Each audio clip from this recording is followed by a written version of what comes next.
Welcome everyone, this is Hasibul Hasan. সবাইকে light house school পক্ষ থেকে আবারও জানাচ্ছি স্বাগতম।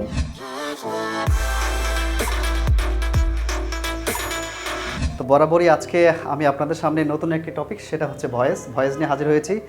কারণ আমি জানি এত পর্যন্ত পড়ানোর যে অভিজ্ঞতা, সেখান থেকে বলছি যে একদম রুট লেভেল থেকে ক্লাস 3-4 থেকে শুরু করে একদম বিভিন্ন জব এক্সাম পর্যন্ত যারা আছেন, যত স্টুডেন্ট আছেন, তারা এই টপিকসটা নিয়ে অনেক কনফিউশন ফিল করেন। তো এই কারণেই এই টপিকস নিয়ে যাতে আপনাদের আর কোনো প্রবলেম না থাকে, সহজেই যে কোনো একটা কোশ্চেন সলভ করতে পারেন, এই কারণে ভয়েসের বিভিন্ন ভিডিও নিয়ে আপনাদের সামনে হাজির হচ্ছে আজকের পর থেকে। যতগুলো ভিডিও আছে নেক্সট ডে সবগুলো দেখবেন এবং আশা করি ভয়েস নিয়ে আপনাদের আর কোনো প্রবলেম থাকবে না। ঠিক আছে, তাহলে চলুন কথা না বলে ক্লাস শুরু করা যাক। প্রথমেই একটা ডেফিনেশন দেওয়া আছে, চলেন সেটা দেখে নিই। Voice is the way of expressing verb which describes whether the subject does something or something has been done to it. এখানে দুইটা কি পয়েন্টস আপনারা মাথায় রাখবেন।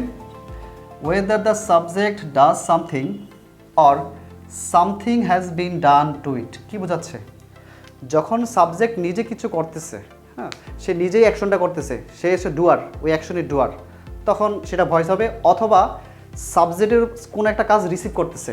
এখানে আমি দুইটাও কিওয়ার্ড বলেছি, ডুয়ার রিসিভার। হয়তো আপনারা মাথায় ঢুকতেছে না ডুয়ার রিসিভার বিষয়টা কি। একটা এক্সাম্পল দিয়ে বোঝায় তাহলে সহজ হবে। দেখেন এখানে দুটো এক্সাম্পল দেওয়া আছে। সজীব প্লেস ফুটবল। এখানে দেখেন সাবজেক্টকে সজীব, রাইট? সে হচ্ছে ডুয়ার, সে কাজটা করতেছে, কিন্তু আর কাজটা রিসিভ করতেছে কে? মানে প্লেস তো এখানে ভার্ব। এই খেলার কাজটা কার উপর ডিপেন্ড করে? হচ্ছে ফুটবলের উপর। ও হচ্ছে কি? রিসিভার। তাহলে এখানে হচ্ছে সাবজেক্ট হচ্ছে ডুয়ার, প্লেস হচ্ছে ভার্ব, আর অবজেক্ট হচ্ছে কি? ফুটবল বা রিসিভার। এখন কথা হচ্ছে যে এইটা হচ্ছে ভয়েস। আবার পরে কিন্তু আরেকটা ভয়েসের কথা বলা আছে, দেখেন নিচে। এটাও কিন্তু subject, football is played by Sajib. এটাও সাবজেক্ট, এটা হচ্ছে ভার্ব, এটা হচ্ছে অবজেক্ট। এই সেন্টেন্সে ফুটবল কিন্তু ডুয়ার না, সে রিসিভার। অ্যাকচুয়ালি ডুয়ার কে? সেটা হচ্ছে সজীব। বাট এই সেন্টেন্সের সাবজেক্ট কে? সাবজেক্ট হচ্ছে কে? ফুটবল। এই কারণে এখানে ডেফিনেশনে বলা হয়েছিল দ্য সাবজেক্ট ডাজ সামথিং। এখানে কিন্তু সাবজেক্ট করতেছে। অথবা এমন হতে পারে something has been done to it. এটা সাবজেক্ট, কিন্তু তার উপরে কোনো একটা কাজ করা হয়েছে। মানে ফুটবল এখানে সাবজেক্ট, কিন্তু সেই কাজটা করে নাই, সে কিন্তু খেলে নাই, তাকে দ্বারা খেলানো হয়েছে। মানে তার উপর ডিপেন্ড করে খেলার কাজটা সম্পূর্ণ হয়েছে, রাইট? এইটা হচ্ছে ভয়েস। তো ভয়েস স্টেজের মূলত আরেকটা কনফিউজিং যে বিষয়, বা আমরা অনেক সময় বিষয়টা রুট লেভেল থেকে পড়ি না, জানি না আসলে ভয়েসটা কী। তো এই কারণে সবসময় এটা খেয়াল রাখবেন, ভয়েস পরিবর্তনের ক্ষেত্রে মেইন বিষয়টা হচ্ছে ভার্ব। এখন কথা হচ্ছে যে কোন কোন ভার্বের ভয়েস চেঞ্জ পসিবল, কোন কোন ভার্বের ভয়েস চেঞ্জটা পসিবল না, এটা আমাদের জানা জরুরি। আমরা অনেকে কী করি, বইয়ে কিছু এক্সাম্পল দেওয়া হচ্ছে, সেগুলো প্র্যাকটিস শুরু করে দিই। তো এই কারণে রুট অনেক বিষয় আছে সেগুলো জানি না। এই কারণে পরবর্তী সময়ে একটু আনকমন কোনো কোশ্চেন আসলে সেটা সলভ করতে পারি না। সে কারণে রুট লেভেল থেকে যাচ্ছি, যাতে আপনাদের কোনো কনফিউশন না থাকে। যত কঠিন আসুক আপনারা এটা সলভ করতে পারবেন। এখানে কি নোটস দিয়ে একটা পয়েন্ট দেওয়া আছে, দেখেন।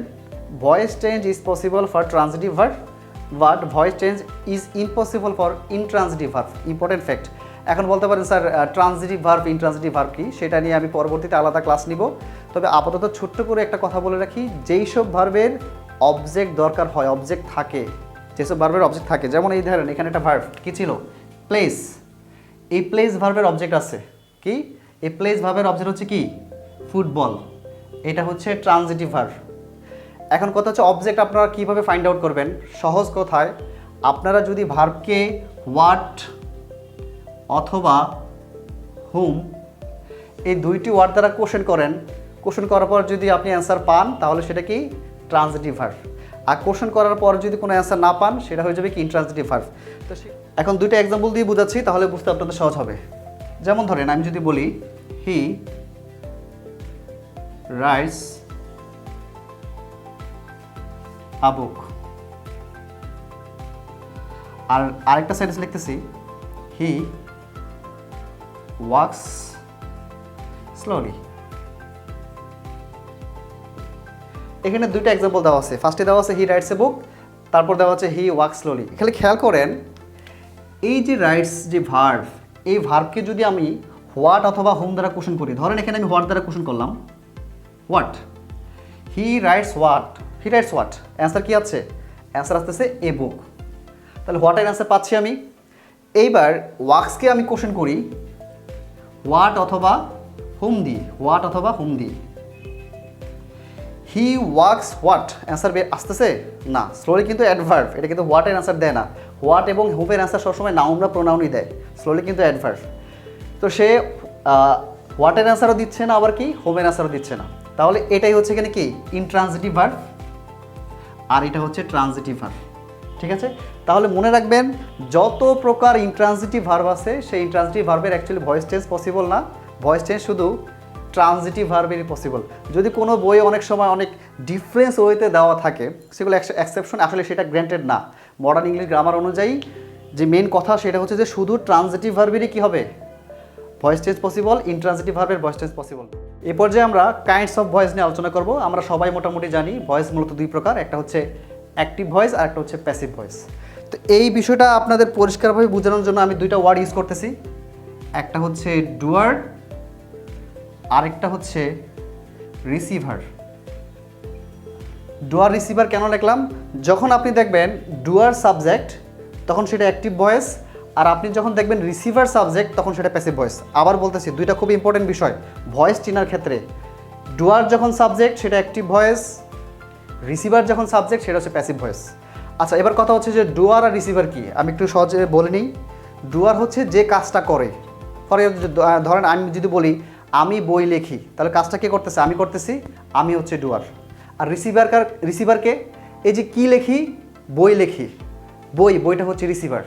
এখন যদি বলি the book is written by me, তাহলে অর্থ কী দাঁড়াচ্ছে?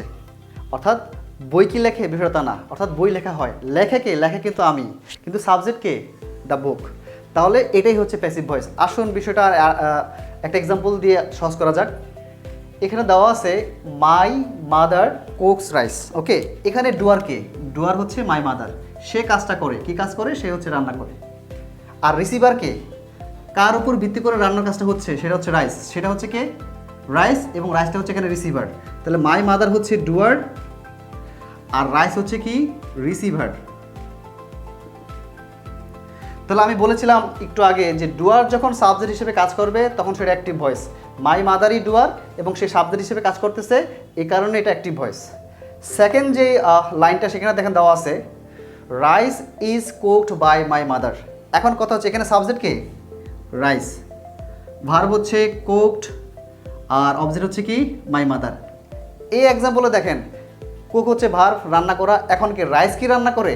না, রাইস কিন্তু রান্না করে না, রান্না করে কিন্তু আমার মাই।